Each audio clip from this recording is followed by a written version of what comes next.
নতুন বাংলাদেশের বুনিয়াদকাল 2024-এর June July আগস্টের দিনগুলো বাংলাদেশের রাজনীতির গতিপথ পাল্টে দেয়া এই মাহেন্দ্রক্ষণ মানুষের মনে জায়গা করে নিয়েছে 36 জুলাই নামে। এই জনপদের অসামান্য ত্যাগ ও অনন্য সাহস সংগ্রামের গৌরবময় দিনগুলোর ঘটনাবলী তাই সবার কাছে অপরিসীম গুরুত্বের। কেমন ছিল দুনিয়া কাঁপানো জুলাইয়ের দিনগুলো? লাল জুলাইয়ে বিপ্লবী সময়রেখার উপর নজর বুলাতে আমাদের এবারের আয়োজন।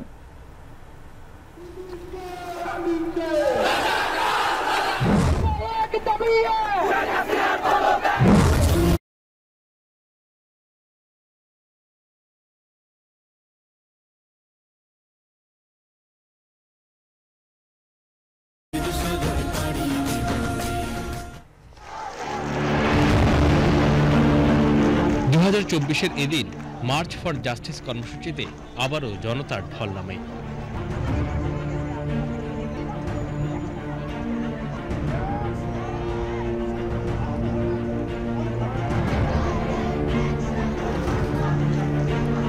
নারকীয় হত্যাযজ্ঞের ভয়াল তাজা স্মৃতি বুকে নিয়ে রাস্তায় নামে নাগরিকরা।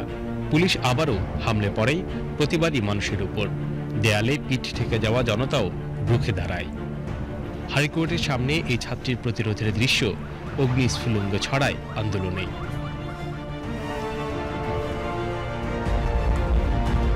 তোমাদের মধ্যে জামাতটা জামাত করা হবে। আপনি আমাকে ডাইভার্ট করতে পারেন না। ওদেরকে নামাই দেন। ওদের কোনো অপরাধ করা হয়েছে। আইনজীবী থেকে শিক্ষক সবাই প্রতিরোধে হাত মেলান।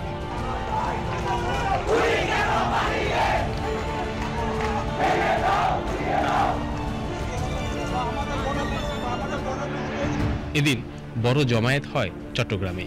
আদালত প্রাঙ্গণে 4 ঘন্টার বেশি সময় ধরে চলে আন্দোলন।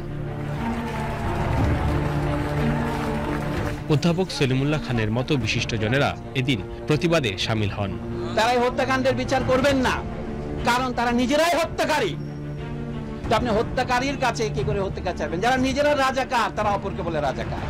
পৃথিবীতে এর চেয়ে বড় পরিহাস আর কি আছে?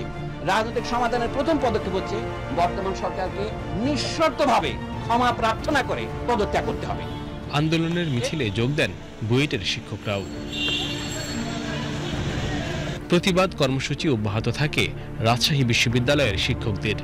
মার্চ ফর জাস্টিসের বড় মিছিল হয় ঠাকুরগাঁও, হবিগঞ্জ, যশোর ও নোয়াখালীতে।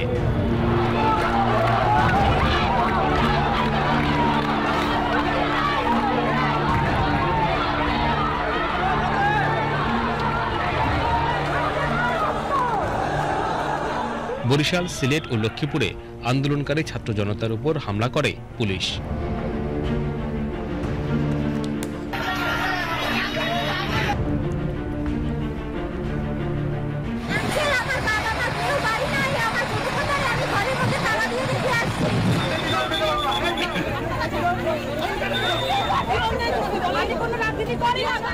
নির্যাতন বন্ধের দাবিতে সংবাদ সম্মেলন করে ক্ষুব্ধ নারী সমাজ।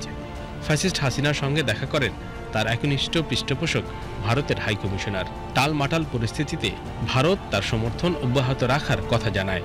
হাসিনা আন্দোলনকে সন্ত্রাসী কার্যক্রম বলে চিত্রিত করে। এদিকে ফ্যাসিবাদী শাসনযন্ত্র তার সব শক্তি দিয়ে জনতার প্রতিবাদ স্তব্ধ করে দিতে চায়। চট্টগ্রামে শহীদ হৃদয়চন্দ্র তরুয়া পুলিশের গুলিতে মারা যায়নি বলে হাস্যকর অপপ্রচার চালায় গণমাধ্যমগুলো।